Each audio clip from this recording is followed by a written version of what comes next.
Tired of rebuilding forms from scratch every time? Duplicate any Smartsheet form in under 60 seconds. I'll show you exactly where to click to copy your form, then how to rename and save it. Start by navigating to your Smartsheet homepage, where you'll see all your sheets listed.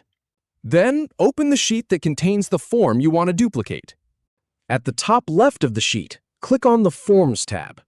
From the drop-down, select Manage Forms to see all forms attached to this sheet.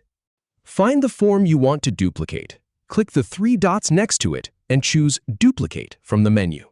Once you click Duplicate, a side panel will appear on the right. In that panel, you can edit or rename the title of your duplicated form. Then add a description if you'd like to clarify its purpose. Finally, click Save at the top right corner to finish.